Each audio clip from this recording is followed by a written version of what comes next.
Anyone who knows fitness knows what FitCon is. Sure. You created something great. This is almost like a live audit, and I really like this. I This actually is enjoy it. showing Yeah. the skill. So you had already booked the venue, you're doing it, Yeah. and you had never even been to a show. No, I've never been to a fitness expo. I didn't even know what it was. Okay. Then you went in. You sell it, you have everything that you want, but there was no more vision. Something's missing. Something's disconnecting here in life. Like Yeah. I'm just not happy. And there are a lot of people out there that they sell themselves every day, but they're selling themselves on somebody else's dream. And I honestly feel like having a dream is essentially selling yourself on purpose dude. of life. Life is a pitch. It's simply that. It is a pitch, and it is fun. Well, let's make sure that you're being sold what you want and you're selling what you actually want to sell. I really just love selling. It's the easiest thing on the planet if you believe in yourself. Let's buckle up. By the way, my name's JL. This is Sell Anything. Yeah. So legitimate story. Okay. I like it. I'm ready It's for it. embarrassing, No, I love it. Yeah. but it's part of it, right? Yeah. Be real. So after I sold my company, actually a little bit ago, you know John Matson, right? I do. Yeah. So I was like, John, let me come sell for you. I want to learn how to sell. Like, Yeah. because I've sold B2B, but I've never sold B2C, like Yeah. consumers. Yeah. I was like, oh man, this is gonna be easy, Yeah. right? Yeah. He queues up the people; they're already ready to buy. I just go present the Yeah. product. Yeah. By the way, John is legit. He's a His good salesman. company Yeah. is legit. It Yeah. is everything he preaches and teaches. His culture. Yeah. It stems from the top to the bottom. They're Yeah. animals. They're go-getters. Yeah. They are the best. Absolutely. And my eyes were opened. Yeah. So anyways, I joined Supra sales team. Okay. Want to test this out. Want to see, improve my skill. Yeah. Just kind of see where I could take it. Yeah. I shit you not, JO. I lasted 1 week. Okay. Okay. Guess how many people I closed? I don't want to because I think I know where this is going. Because if you lasted a week, probably not many. Less. 0. Not one person. Okay. Okay. I took probably 20 calls, Okay. people who are ready to buy, Okay. and I didn't close one person. Where was the disconnect? Do you know? See, this is why I'm asking. I think Yeah. I know, but so it's funny. Right after that happened, you Yeah. know, I go back to B2B, which is my realm of sales, Right. Right. and I closed like 2 10K packages right back to back, no problem. Yeah. So I come from a B2B world, Okay. and then I went to a B2C world selling, Right. and here's the difference with the B2B. I felt like I could go over analytics, I could go over numbers, I could really show Yes. ROIs. On Mhm. a B2C, it's really emotional based, where you have to connect with the person. You got to hit some pain points, Yes. right? You got to create a gap, Yeah. and then you got to close them. I was terrible at it. Yeah. And I told John, I said, John, I don't want to waste your money. This Yeah. isn't my forever job. I just, really wanted to get Yeah. better at it. Yeah. Pass me over. So that's why I Yeah. asked those questions, because like I was terrible at it. Right. But B2B, Yeah. I understand it. I can do it. I can Yeah. communicate, and I can close. Yeah. What do you think the difference is on if you had to audit me? Oh, dude, I love it. I think you're spot on. So if I was just looking at it from surface conversation, people 100% buy on emotion and then they justify on logic. But in B2B, it's all logic. It doesn't matter how much homeboy likes you if he's an executive of a company. If the board doesn't approve, the board doesn't approve and doesn't pencil. But if it's emotional, and you can help clearly paint the picture for the person, if you're selling fitness, if you're selling safety, whatever you're selling, of what the benefits are, not the features, but what the benefits are to them by enrolling or jumping into your product, they will emotionally buy in. And we know your emotional state is the best predictor of your behavior. Mm-hmm. So once you've made that emotional jump, then you're going to start looking for all of the logical reasons of okay, I'll feel better. I'm going to get abs. I won't be bloated. All of these things, they will logically start to justify after that emotional jump. Where B2B is, does it pencil? Great. If it doesn't, sorry, man. It's just cut and dried. Mhm. Does that answer your question? Yeah, but so if you were to coach me on it, Yeah. or I guess the better question is, and I don't mean to ask the questions, but I'm really Yeah. curious, is can it cross over? Can a guy come from B2B cross over to B2C? And is there a universal sales principle that applies to both? Or is it really just like stick to what you know and what you're good at? No, I think there is a universal principle, and the universal principle is you, right? And what you're offering. So first and foremost, if you're congruent with what you're selling, which fitness, you're for sure congruent. John's company is a fitness company, and they are savages, dude. I've gone through Supra. I've watched Supra grow from like athletic AF to what it is. Like, he's legit, dude. He really, really is. But it's not your world. Like, and I say this lovingly, you're an entrepreneur at heart. You created FitCon, dude. That is like the mecca of fitness. That's your baby. And so it's easy to sell. To try to plug yourself into somebody else's world where at your, and this is just my observation, at your very core, you're the guy. Like, it's much easier for you to sell your stuff, your brands, business to business, because the businesses you created, you're selling to other businesses. When you try to plug yourself into someone else's system, like, it just isn't as congruent for you as dude, this is my baby. I'm going to sell it to you. Does that make sense? It does. Yeah. I think the other thing too, when I was selling for Supra was, and this might be my mindset, but I remember hopping on some of those calls and, you know, John's ads, you have to make at least 150K. Yeah. And the guys who come on oftentimes make much, much, much more than that. Absolutely. And I think the thought process that's going through my head is, you have the money, you have all the resources, like, just get in shape. I guess I didn't feel any empathy towards a lot of the guys. Yeah. Yeah. Do you think that was a barrier to me creating the pain points? Because if empathy is an emotional thing, right? Sure. And if that emotion can't be conveyed and you're just trying to talk to them logically about something they feel super vulnerable about, because they're not going to take the time to hop on the call with you and talk about how flabby and soft they are and how they can't tie their shoes or whatever it may be, and not expect a little bit of like, oh, dude, I get it, but I got you. This is going to work. And it's instead of like, dude, fatty, do something, which is probably not what you said. Like, right. So yeah, 100%. I think that plays into it. 100%. So if I miss that empathy and that connection piece, which, like you said, whoever has the strongest state essentially wins, which if I have too strong of a state in that, which I did, which was like, just get in shape. Yeah. I lost. But if I had an empathetic state where I really understood where they were coming from and I wanted to help them. 100%. So if I really didn't feel that way and I don't feel that way, can that be taught to feel that way? And can I manipulate my own emotion to force that? Does that make sense? Yeah. No, or is it just, hey, probably not your realm of business you should be in? I think it's a combination of both. Like, any success is a do with process. So if you want to create that desire to be able to connect and meet with, it's like within business and consumer or business to consumer, you got to meet them where they're at. And so you got to say, okay, this is where you're at currently. This is where I'm going to take you, creating that gap like you were saying. But if you're over here on this side of the gap and you're being like, dude, just get in shape, this is where you need to be, and you're not willing to bridge over to them with them emotionally, it's not going to happen. But if you'll jump over the bridge and say, I'm going to take you by the hand and take you here, I'm not, but my program will. Like, I got you, they'll come every time. And that can be learned if you want to, for sure. But also, it's okay to lean into your talents and lean into, dude, let's just do this off of logic. I've done it off of logic for years and I'm really good at it. Then just do that. Like, I think to answer the original question or circle fully back on it, the universal thing is you. Like, what do you really want to do? And those are the salespeople that really thrive, are the ones that are like, this is what I'm doing, not just to get better, but because I believe in it and I'm doing it. Yeah. I once heard the saying that basically people aren't sold until they're understood. Yeah.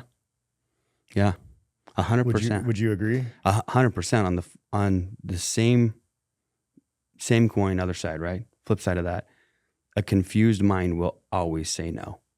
So if they don't feel understood, like, they're not going to do it. Like, because if they don't feel understood, then they're very confused of why you're even talking to them, right? So yeah, I agree with you 100%. Yeah, interesting. See, and on those calls, I have two different. See, this is almost like a live audit, and I really like this. I actually this is enjoy showing it. the skill. Yeah. So this is my thought, because that quote kept coming to my mind when I was doing the B2C sales.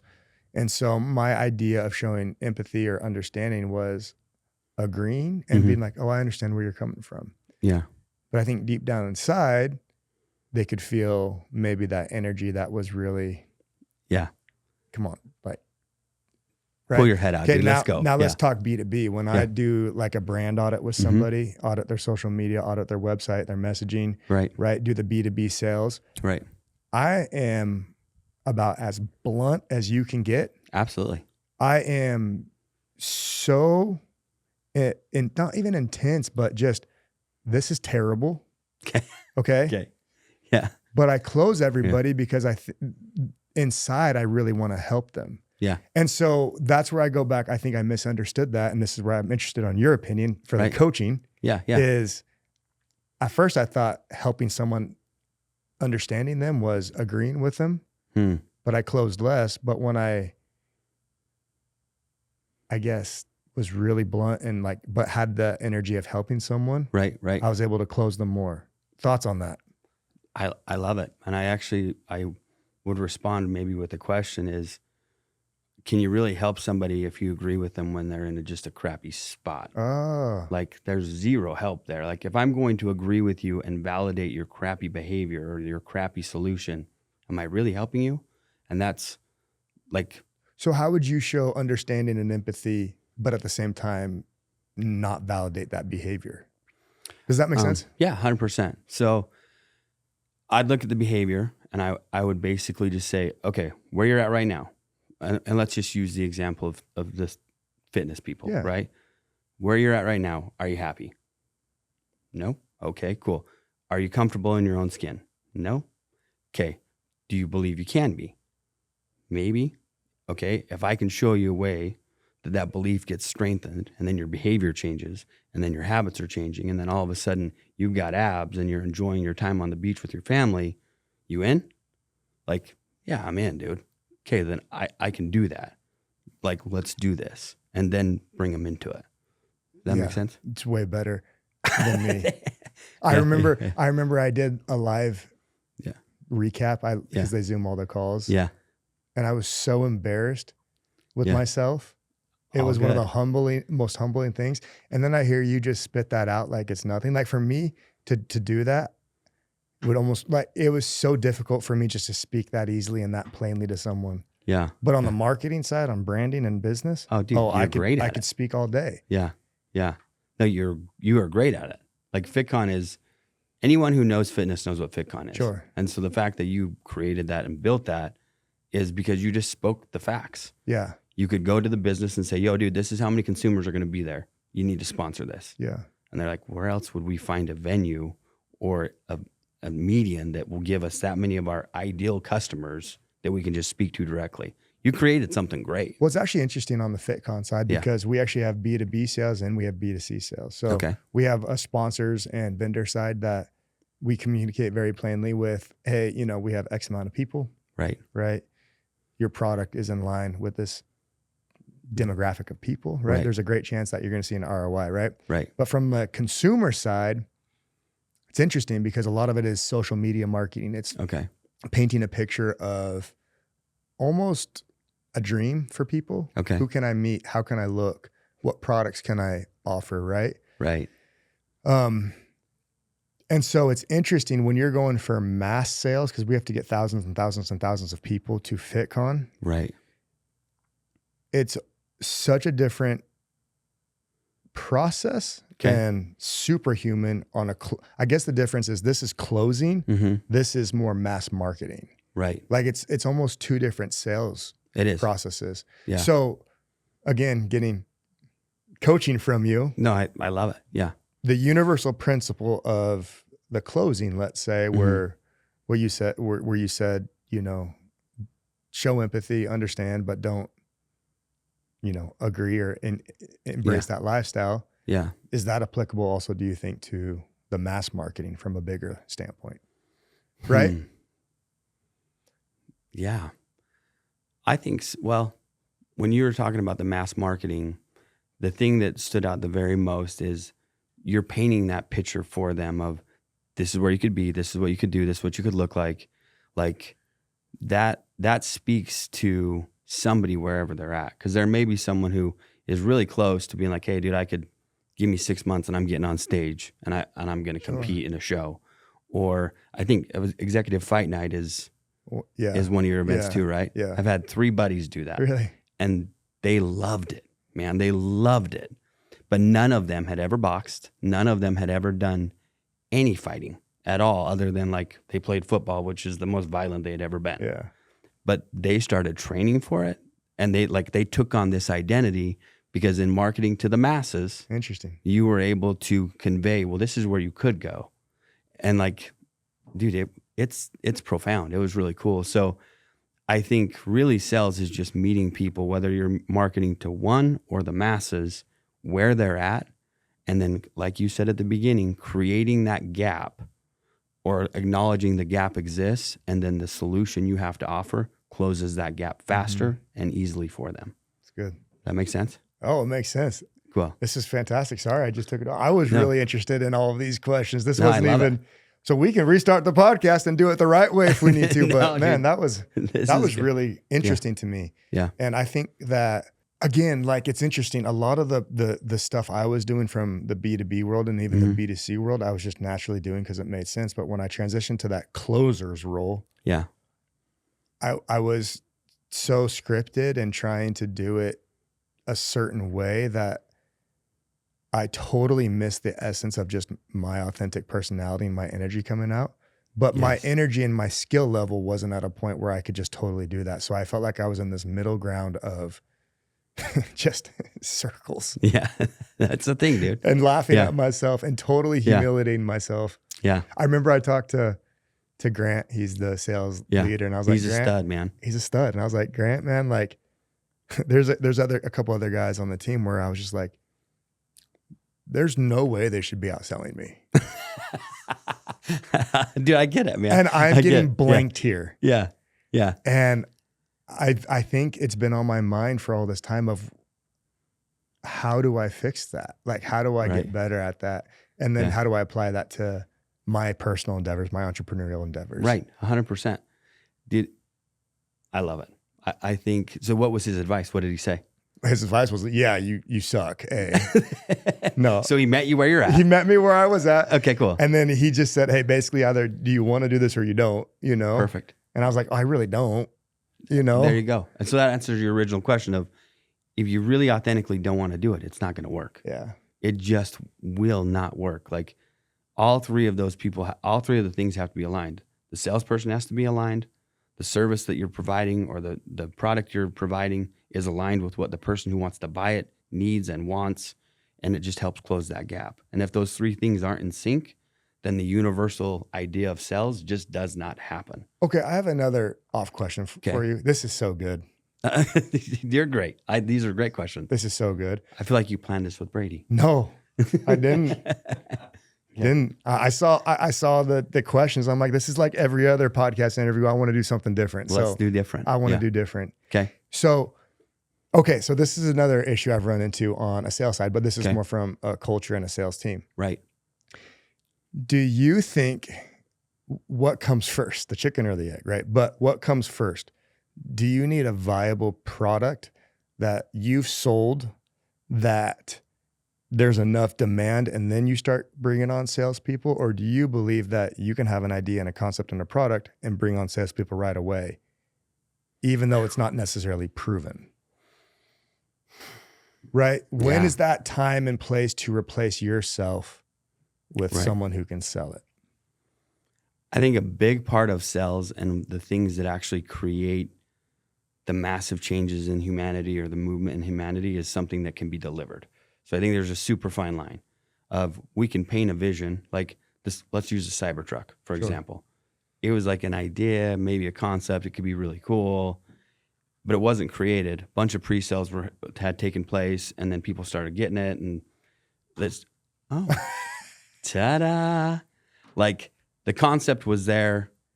Tesla had a little bit of a sales force in place already for the actual Tesla car, but then once the concept came into reality, and then people started getting it, the push and the demand for it got even bigger. It's like, it's a fine balance. Like if you sell something you can't deliver, if Elon couldn't deliver the Cybertruck, then it's dead in the water. Yeah. So, and there's no point in bringing a bunch of salespeople on if what you're selling is dead in the water. But if you can paint the vision, get somebody excited about it, have them buy it, have them really love it, and the success of it is incredible and just does whatever it does for them, like, this is a win and I'm so glad I got it, then bring on salespeople and then recreate that winning emotion. Does that make sense? No, it does. Yeah. It does. Yeah, because I feel like some previous ideas I've had that I'm like, oh, this is a great idea. Let's bring on someone to sell it. And then I bring on someone to sell it, and it's like, well, they can't sell it. Yeah. But I don't even know really what it is. But I guess it was just me going too quick to the punch on actually giving a deliverable and what exactly we're doing.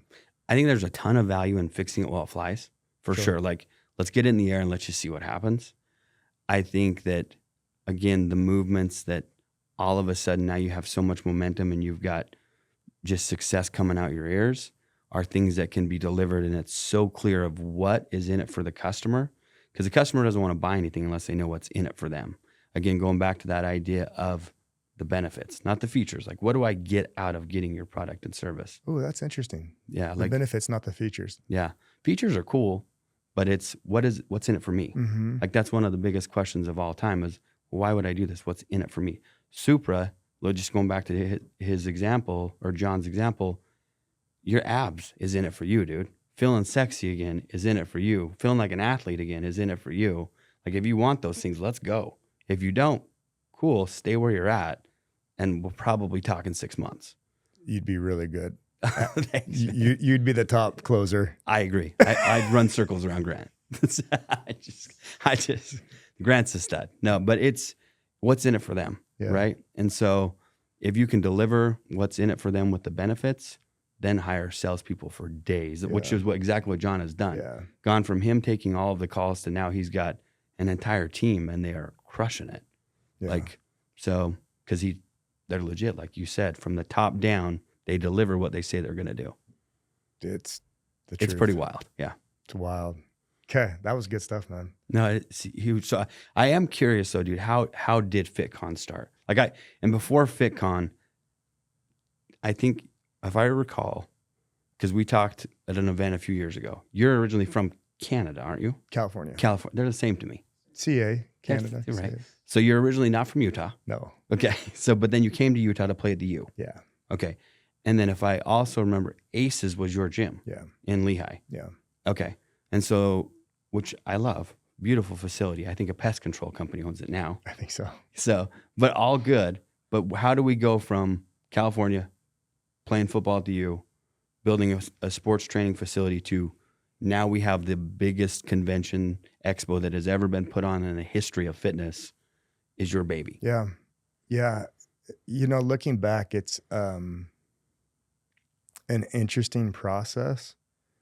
And I've honestly tried to dive into my why, because a lot of people ask that, well, how or why did you start it?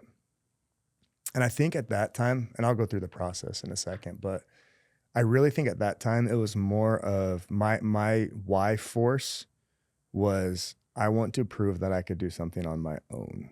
Awesome. Because at the time when I finished playing at the University of Utah, I graduated, my mother had actually moved out to Utah and she had a volleyball club. Okay. So that's where we came in on Aces. The facility was she would bring the volleyball club. Just out of curiosity, what's the name of the volleyball club? The volleyball club was UP2, okay, Utah cool. Peak Performance. Okay. And then we were going to start a facility where I would train the athletes. Gotcha. She would bring in the volleyball club and start a facility. Cool. Then we had an investor come in and who built the facility, Aces Okay. Athletics. So we transitioned to everything to Aces Athletics. Cool. So working at Aces Athletics, my mom was running the volleyball. I was running the sports performance side. Okay. Filling it up, crushing it there. And then we won Best in State. Okay.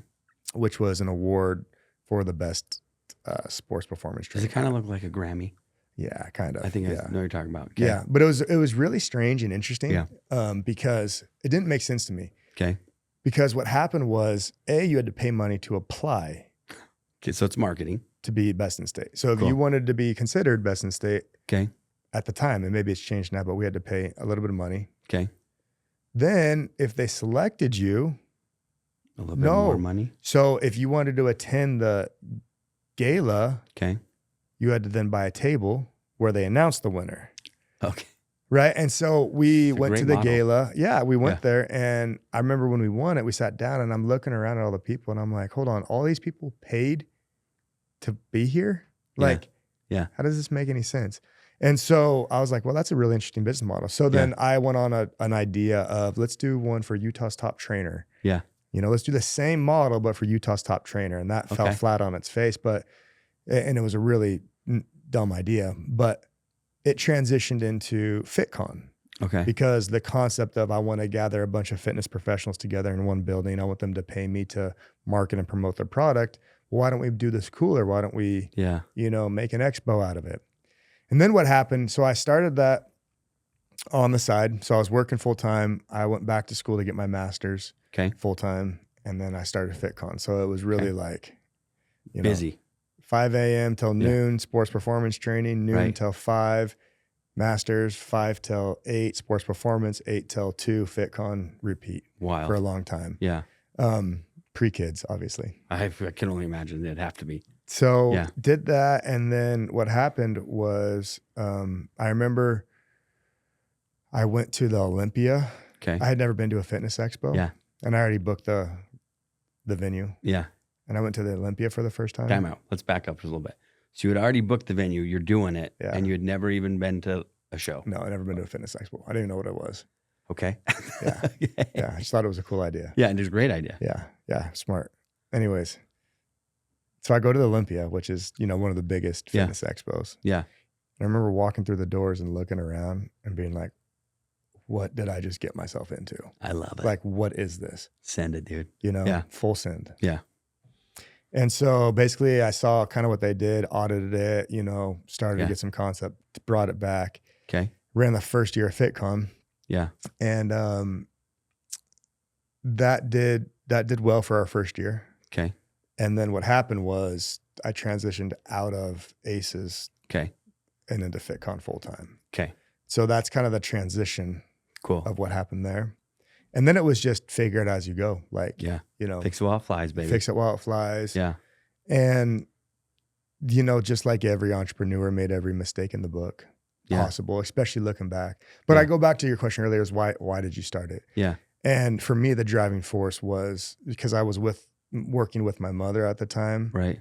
I felt like there may have been some pull on, well, you're under her wing, know? I get you. And, I just wanted to do something on my own and prove to myself that I could do it on my own. Yeah. And so that was really the foundational reason as to starting it.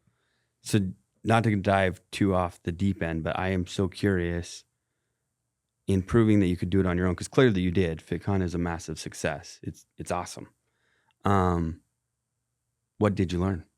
Like when you proved it to yourself that you could do it on your own, what did you learn? Ooh, that's a good question. I think I'm still learning. Good. To be honest. Yeah. Because it's interesting. The further I'm removed from it, the more I look back and learn from it. Yeah. Right? Yeah. But just some key takeaways that I learned from FitCon, but more importantly, I would say being in business and all by yourself, right? Relying on your own income, not somebody else. Okay. Is number one, like it all starts with your vision and what you want to accomplish. Okay. And what I mean by that is really it comes down to what are you trying to actually do? What's your dream? I feel like dreaming is a lost art. I agree. Yeah. And I think a lot of people don't dream and don't know how to, and they think it's goofy and funny. Mm. So it's interesting. I've been doing some street contacting on people. Yeah. Just asking them what their dreams are. Really? And I'm curious. People don't know how to dream. Yeah. And it's fascinating. Right. And oftentimes their dreams are not big or very small or where they currently are. Right. And so I'm really convinced that if you ask the most successful people in the world what their dreams are versus just anyone on the street, two completely different answers. I agree. And I'm telling you, success in one person's life comes down to what their dream is. I agree with that. I really am serious. Yeah. No, I agree 100%. So if you would ask me what I learned with FitCon 2 years ago, it would have been, oh yeah, like, you know, you got to have a good plan. You got to have a good team. You know, Right. Now 2 years removed, I'm looking back and I said, my dreams weren't big enough. Right. Okay. Yeah. And so now fast forward to where I am now, it's like, okay, well, if someone was to ask me, what are my dreams? Right. Do I have an actual answer for them? Do you? Right. And you know, it's an interesting question, because when I say like dreaming, I'm talking something when like you see it, you feel it, you touch it, you can smell it. Like it's so real to you. Yeah. And if I had a candid answer for you right now, I would say there's not anything right now that's like so real to me that that I want to accomplish my dream, so to speak. Yeah. But I'm not just saying a dream to say a dream, right? Something that I really want. Right. And I would say that that's correlated to like right now in my entrepreneurial journey back, you know, after I sold it, I'm, you know, back in it a little bit. Yeah. Well, what do I want to do? I love it. Right. Yeah. And so deducing all of that, I'm telling you, it comes back to the people who know what they want. Get it. They go the furthest in life. I thought, you ever read the book, The Strangest Secret? No. So it's old. It's by Earl Nightingale. It's like way back in the day, like Napoleon Hill era. And in his book, he talks about going on the street and saying, why do you go to work? And everybody, usually 9 out of 10 people will be like, I don't know, because everybody else does. And it's that one person who knows why they're going that ends up going further, because they know what's in it for them, right? So you can call it what's your why, but really what's in it for you? Like, and that's how sales happens. You sell yourself on, okay, well, what's in it for me? I'm going to go through all this effort. What do I get out of it? And then it's the same with if you're conveying it to another person. I'm going to sell you something that's going to require some effort from you. What are you going to get out of it? Or it's going to require resources from you. If it's business to business, you're going to have to invest this amount of money, but here's what's in it for you. That's an easy gap to close. You're going to have to quit eating this crap and start eating this stuff. And then here's what's in it for you. It's so easy to sell. I think so. Maybe to answer add to the answer of the original question, is that universal. If you can convince somebody of what's in it for them, then it becomes easy and effortless. It's good. I love it. I think so. Where are you at with FitCon now? Like I actually bought FitCon back. That's what I had heard.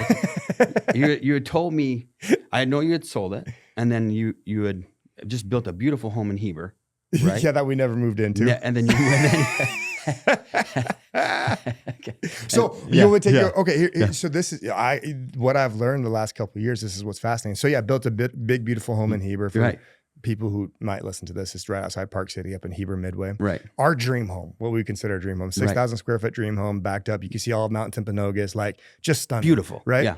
And it checked every box. And during that time, what we realized was we were happy. Yeah. But we were just going through the motions of life. Okay. Just going through the motions. Right. Right. It was a weird time. I didn't have to work.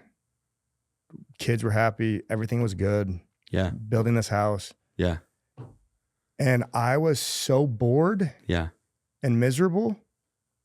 I love it. That it was one of the most profound lessons to me was like, that doesn't matter.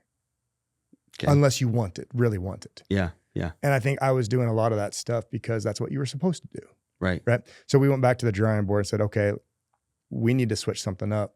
Yeah. I remember that I had this business trip in Hawaii and I was texting my wife and I'm like, something's missing. Something's disconnecting here in life. Like I'm just not happy. Right. Something's not right. Cause we have everything, but I'm not happy. And so anyways, to make a long story short, we moved out here to Scottsdale. Okay. And we're renting a 2,200 square foot house. Yeah. In this awesome neighborhood. Right. While we're finishing building our 6,000 square foot outside of Park City. Okay. Right. Right. And we just learned that having our own individuality, having our own thoughts, having our own opinions, right. Really becoming who we wanted to be without any external expectations or external belief systems that were, put on us. Yeah. Where we could just be ourselves. Right. And we could raise our family and create our own culture in our family. I love it. It's been the most beneficial and healthy thing for us we've ever done. So to answer your question, yeah, we built the house, never moved into it. Did you sell it? Or we just sold it a couple months ago. Okay, cool. Congratulations. Yeah, it took a year. And now we're out here on this journey of like, what's next? Because for that last 2 years, it was really, I couldn't think past Heber, that bubble. I couldn't think past it was a really interesting state of mind. Right. So then we come out here and now it's like, what's my dream? Right. Like, what do I actually want to accomplish? Yeah. So in that process, it was, okay, well, the guys who bought FitCon, right. I suppose from what I heard from everybody else, might not have done the best job. Right. And so I had the opportunity to buy it back for really, really cheap. So I was like, cool, let's do it. So bought that back. Yeah. And so that's next year. I love it. Where in Utah, where are you doing the event? So we'll just do it in Utah next year. We got to start back from ground zero. Beautiful. Yeah. Beautiful. Can I share with you a thought I kept having as you're telling me your story? So we've all heard without a vision, the people perish, right?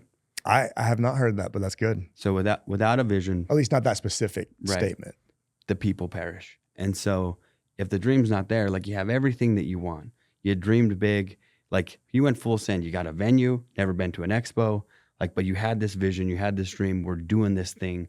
It takes off, you have massive success because you held the vision and you're running full throttle.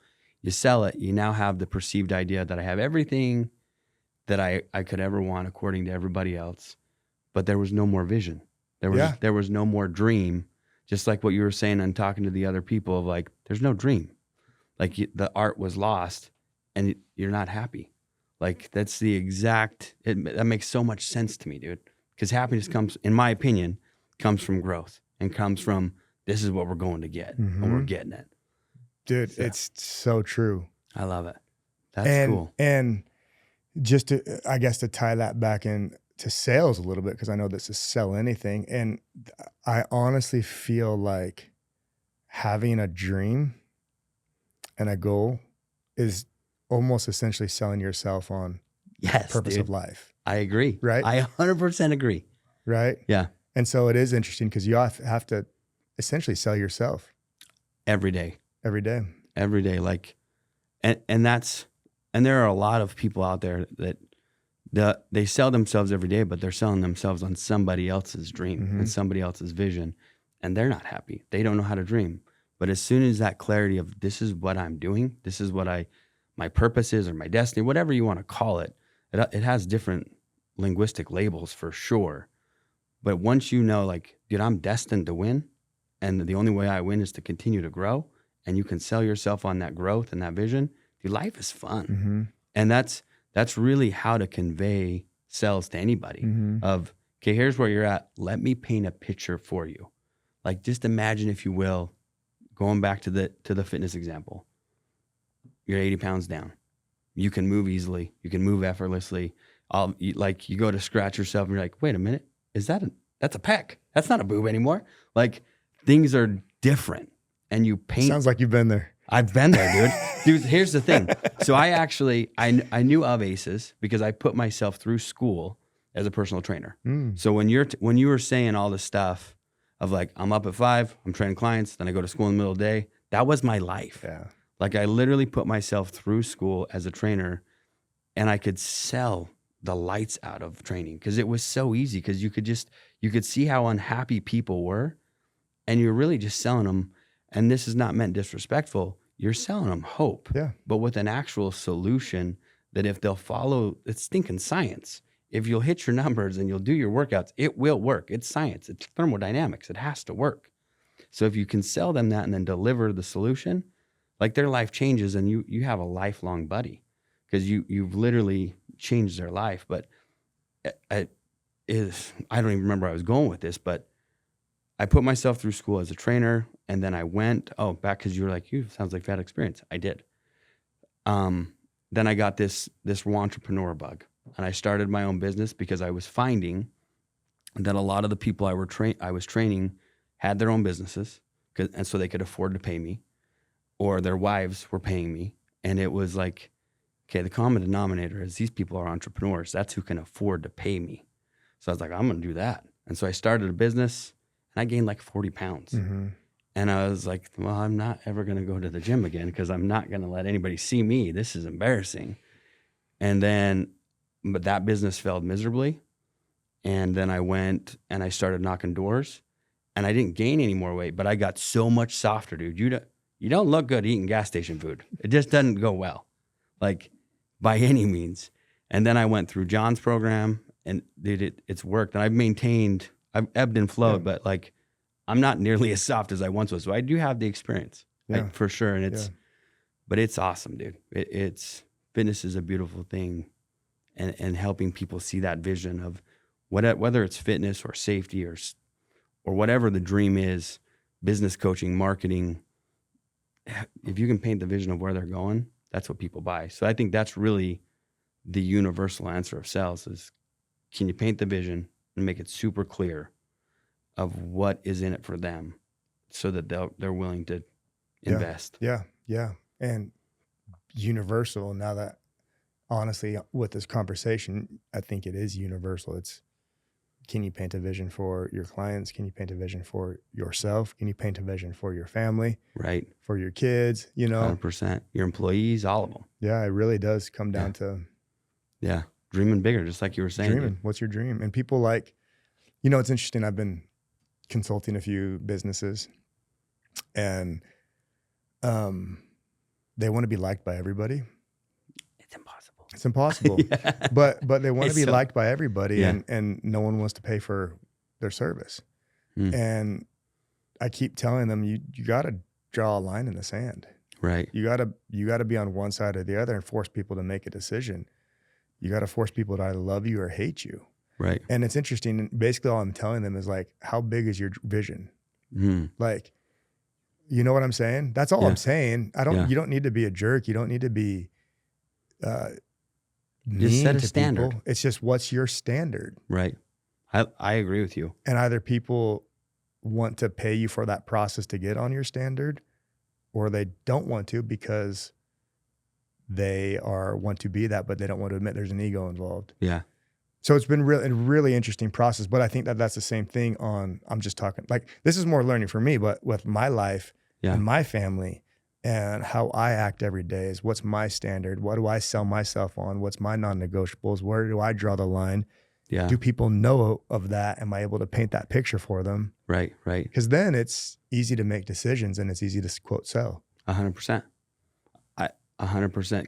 Because I think people find that they're more aligned with who they are and what they have to offer. The people who could benefit from who they are and what they have to offer just seem to come out of the woodworks. Yeah. And all of a sudden it just isn't a equal mutual value exchange of this is what I got, this is what you need, let's do this. Yeah. And it's no longer selling, it's now a service. And there's just happens to be an energy exchange there. Yeah. It's good. So man, thanks. That was good for me. That was my pleasure, man. Thank you. I think this is a cool real life learning experience. Yeah, this is fun, man. This is super fun. I really do love what you said about the dream. Like, it makes so much sense to me. People, they don't know how to do it. Dude, it's been fascinating asking. I'll show you video. I would love to see it. And I asked him, like, what's your dream? And I'm like, what do you say? Wait, that's your dream? Well, that's easy. Just do, like, you know what I'm saying? Yeah. And if I would ask, like, my business partners their dreams, who are like highly, highly successful. Yeah. It's like, there's that is it. That's the difference. Yeah. That's it. I'm telling, everything else in between doesn't matter, because if your dream isn't as big, you're not going to do the work or make the changes or make the necessary moves to really forward your life. And you're always going to be in that circumstance. Right.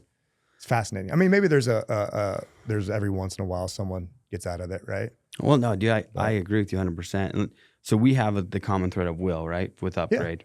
And Richard Bandler, he's one of the founders of NLP, right? He said, and this isn't verbatim, but essentially our greatest limitation are the things we haven't considered. Yeah. Right. And so if we haven't considered that dream is even possible, why are we even going to put in the effort to go get it? But as soon as, this is possible, I can do this, dude, let's run. And it's interesting. So just going back to that, Man, I love this stuff. I could get deep into this. This is where I nerd out. But it's so interesting because for the longest time, you know, going through Upgrade, which single-handedly was one of the most transformational experiences of my life. Agreed. I found myself though dreaming or wanting to want things that other people wanted. Yeah. But it wasn't really what I wanted. So what I mean by that was, because the natural thing everyone goes to is get a Ferrari, get a sports car, right? Yeah. Have the house, right? Right. So I started to really start to focus on those things. Right. And I actually felt a lot of being stagnant in life. Yeah. And the moment that I shifted my mindset from wanting what I thought I should want to what do I really want? Right. And I met myself at that level. Right? Dude, you're talking sales 101 to yourself right now. I know. Like life just moved and things just happened and then I got it. And right. And then, so I think there's a balance of, and that's why I go back to see, feel, touch, smell, because that to me is the single-handedly most important principle of all this is whatever that dream is, how real is it to you and how bad do you want it? Or is it something that you want because other people think you should have, or what culturally people want? Agreed. And that to me is like, I should put a little caveat to the difference between ultra successful people versus people who aren't, is they know their dreams and it's so real to them. Yeah. That it's like, it's already happened. Because it's what they actually want. Because they actually want. Dude, whether it's an experience or a car, it doesn't really matter. I like agree for with me, you. it was VIP Disneyland. Yeah. That for some reason with my family, yeah. VIP, I want to walk around with the person wearing the little checkered vest and I want to get fast passes on every ride anytime I want to. And I want, right? Yeah. For some reason that's a thing. Tingled. It is. Did you do it? Yeah. Okay. No, that's what I'm saying. So for the longest time, I was like, oh, I really want to buy that McLaren or whatever. Right. Yeah. Dude, and life stuck. And then I shifted that to, and I know McLaren and a VIP Disney are on two different levels of like financial, whatever, but it's your dream. I just finally was authentic to that. And I could see it and I could touch it and I could hear the sounds and the smells. Yeah. And it happened so fast. Yeah. I'm like, well, that was too easy. Why can't I just replicate this? Right. No, it's awesome. It's that magic power of like, how often can you dream about what you really, really want? It's like, to me, that's the skill set. It's a superpower for sure. And that is the essence of sales, is helping someone see that dream and then facilitating the product you have facilitates that dream to come true. It's a beautiful thing. Like, you were so similar in that same thing. Upgrade was so transformational for me, where I just started to think so much differently. But I don't need a Ferrari, like, nor do I think I even want one. I'd rather actually have like an F-250. Like I don't know. But, and I would just find myself, same thing. But then as soon as I got clear on, dude, I'd actually pay money to go hunt. Like life started to move fast. And I started to have experiences where I was like, that was the coolest thing that has ever happened to me. Like, and it fires me up. I still can think about it and I just smile and I can't wait for the next one. Yeah. And you don't discount like having a Ferrari. Oh, I love it. Like in the future, no, but I'm saying even for like you and me, like that might be something in the future, but right now at this point in my life, it's not. Right. It fires me up. And finally when I was like, that's okay, but my dream is still big enough that fires me up to go do whatever I need to do to accomplish that. Yeah. No, I agree. I met with a guy yesterday who he told me, and his brother was with him. He's basically like, I might be, and he was genuinely sincere. He's like, I might be Porsche's #1 purchaser right now. Like, and just for the sake of privacy, I won't say his names. I'll tell you after the podcast, but he's like, they love me. Like, I buy so many Porsches that I don't even know how many I bought from them, but homeboy also loves to hunt. He loves to fish and it's been an incremental step, because the more you dream and the bigger you dream and the faster you dream. And the funny thing is he said the exact same thing that you did, in that just dream bigger, faster. And dude's created multiple billion-dollar companies already. He is uber successful. And that is the one thing he wish he would have done faster, is dream bigger. I need to put that at the end, dream bigger, faster. Because that's exactly it. Because I personally am stagnant as I have the dream. And then once I get it, it happens so easily and effortlessly. And then it's like, well, what's next? Well, how do I find my next dream? Yeah, right? Yeah. That's it. Dream bigger, faster. Yeah. It's powerful, man. Okay. Well, just to bring it full circle on sales, if I was to say, all right, sell me on FitCon. I've never been. I don't know what it is. From a consumer or a business? Because it's kind of two different sales standpoints. Let's go consumer, because that was what started the conversation. Okay. Sell me on FitCon. Yeah. So my strategy, because it's more mass marketing. Right. Okay. So this is not high ticket. Yeah. This is not get someone on a sales call and close them. Right. This is how do I get the masses to see, feel, want. Yeah. So the process I would take people on is there's a few. The first process I would take them on, and we'll be getting to this process, but is take them on the customer journey. The first one is the branding side, which is like the process side. And so my game plan moving forward on, let's say, a social media side, because that is let's say one of the biggest drivers, right? Okay. We have email marketing, text marketing, billboards, et cetera. But let's just say from a social media standpoint. Okay. Right. Obviously, for the first part is I'm going to show the energy of the event. Right. So if I was to sell someone on it, be like, hey, this event is for people who are interested in the fitness industry, who either are avid fitness goers, or they're just starting their journey. Okay.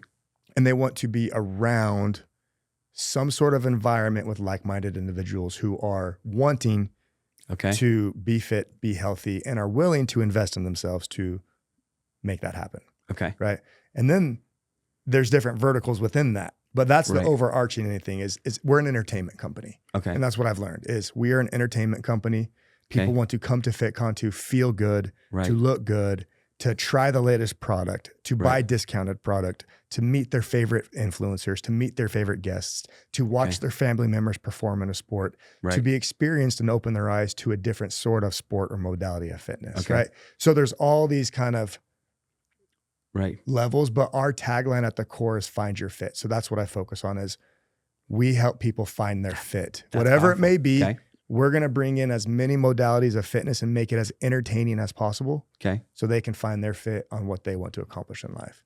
So I don't know if that's much of a sales process, but that's our brand messaging and that's our brand process and that's our platform. And then we tell the story through social media, through email marketing, behind the scenes process, who we're getting, who we're bringing, why we're bringing them, things like that. Okay. So I don't know if that's the best example for you to audit me on, but. Well, I think it actually goes hand in hand with what we were talking about anyways. Like, find your fit is really you're helping them get clear on what their dream is. And if you're providing, so one, you're meeting them where they're at, just starting their fitness journey, or they're already jacked, or they're professional influencers already, you're meeting them where they're at. And their fit, their next level of fit is whatever they determine it is, but you're facilitating a product and a service that helps them get there. Mm-hmm. And then you're able to deliver on it. Like you've proven that. Yeah. Like it's there, man. I think that's beautiful. And it makes sense why it's been so successful. Yeah. Yeah. Yeah. Cool. Well, thanks. No, thank you, man. This has been awesome. Appreciate you, man. Thank you so much. It's been so cool.